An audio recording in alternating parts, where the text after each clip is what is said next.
Bapak Menteri Keuangan, tentu ini bukan kondisi yang baik-baik saja.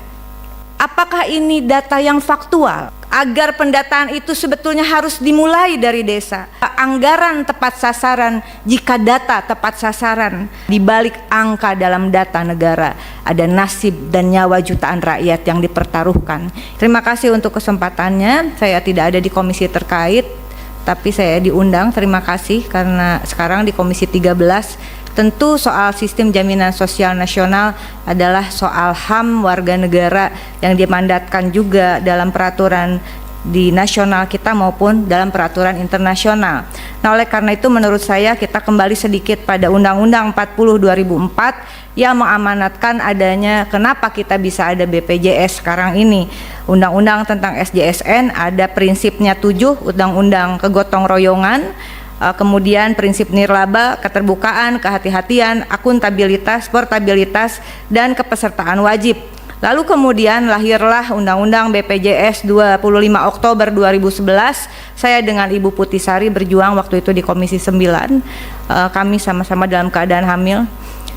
Disahkan di paripurna DPR pada tanggal 25 Oktober 2011 dengan Undang-Undang nomor 24 tahun 2011. Undang-undang ini lahir tidak dengan mudah, Bapak Ibu yang kami hormati. Undang-undang ini bertahun-tahun kami perjuangkan. Dan kemudian lahirlah PP nomor 75 tahun 2021 tentang pelaksanaan program PBI Jaminan Kesehatan dengan sasaran utamanya fakir miskin, masyarakat tidak mampu, kelompok rentan yang ditetapkan oleh pemerintah. Dan saya teringat bahwa apa yang disampaikan oleh Presiden Prabowo pada saat pelantikan di paripurna DPR, bahwa tidak menginginkan lagi adanya kebijakan yang tidak berbasis pada data faktual atau berbasis hanya pada data statistik yang terindikasi tidak sesuai dengan kebutuhan real dan kondisi real rakyat Indonesia. Bapak Ibu yang kami hormati, tadi dikatakan peserta PBI yang ditanggung oleh APBN 96,5 juta sekian begitu, dan kemudian tadi disampaikan oleh Pak Dolfi, pimpinan dari Komisi 11, sebetulnya ada 146 juta yang telah diputuskan penerima PBI dengan anggaran 58,9 triliun. Pertanyaan pertama saya adalah kenapa masih harus ada, tadi dari fraksi PKB mengatakan kenapa harus ada yang masih dibebankan pada APBD? Pada APBD dengan total kepesertaan data tadi disampaikan per bulan Februari ada 47.392.788 orang masih dibebankan kepada APBD. Padahal di dalam APBN sudah diamanatkan 146 juta dan yang telah dialokasikan 96,515 juta. Artinya keseluruhan peserta PBI saat ini adalah 143.908.093 peserta. Dikalikan jumlah penduduk Februari saat ini, kalau di googling ini juga datanya belum pasti, tapi anggaplah benar 287,041161 jiwa. Artinya dengan prinsip yang tadi sasaran utama penerima bantuan iuran dari 143,98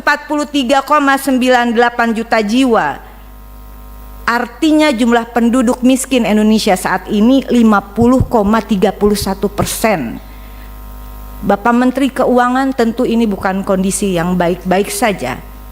Kalau dikalikan ya, apakah ini data yang faktual? Karena kalau 50,31%, saya mohon masukan dari senior-senior Komisi 11, dari semua yang hadir di sini, apa kategori negara kita jika 50,31% tidak mampu?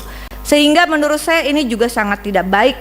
Bagaimana sebetulnya Presiden Prabowo berupaya agar anggaran itu turun langsung ke desa, agar pendataan itu sebetulnya harus dimulai dari desa. Oleh karena itu izin saya merekomendasikan, pertama saya sepakat reaktivasi peserta yang dinonaktifkan tadi segera, karena ini mohon izin pimpinan, mereka sangat, ini persoalan nyawa. Ada 120.472 orang kali 42.000 kali 3 bulan hanya 15,179 miliar, bukan uang kita. APBN bukan uang saya, bukan uang kita, uang rakyat. Saya kira cukup ini. Saya yakin Pak Purbaya juga akan mengatakan tadi cukup karena sudah dialokasikan, sebetulnya tinggal diturunkan. Yang kedua adalah benahi ekosistem data yang terintegrasi mulai dari desa dan kelurahan. Saya yakin bahwa anggaran tepat sasaran, jika data tepat sasaran, basis anggaran adalah data dasar negara, begitu. Karena itu saya dalam hal ini mengapresiasi khususnya kepada Bapak Prof. Dasko yang menginisiasi adanya prolegnas prioritas 2026 tentang RUU 1 Data Indonesia yang diinisiasi oleh DPR RI, khususnya Balik Republik Indonesia. Demikian pimpinan, sekali lagi mohon dukungannya kita untuk membenahi data negara, karena kita percaya bahwa di balik angka dalam data negara ada nasib dan nyawa jutaan rakyat yang dipertaruhkan. Ini bukan soal deretan angka. Kita bekerja di sini, saya yakin pimpinan, bukan sekedar untuk menghitung secara teknis deretan angka, dataset dan sebagainya. Keberhasilan kita bukan apa yang ditayangkan dalam PowerPoint, tapi keberhasilan kita ketika kita sejalan dengan Presiden Prabowo bahwa anggaran itu harus berbasis pada data agar pembangunan programnya semua terukur, terarah dan tepat sasaran, termasuk bagi peserta penerima bantuan iuran. Terima kasih. Wallahul muwaffiq ila aqwamit thoriq. Wassalamualaikum warahmatullahi wabarakatuh.